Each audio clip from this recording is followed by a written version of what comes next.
रखे ना बूट जो नहीं खलोते पहले गल नहीं होते गड्डियां ना क्रैन बिल्कुल ले होंगे सेवा होती तो जा रहा है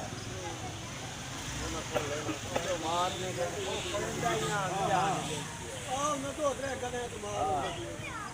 सुनाई तो भरता चला उदाहरण बता आज में पे ना गले खुले हो पानी आई जा रहा है साठ विचार के मैंने लग रहा है भाई का तो आपस में विचार 60 मिनट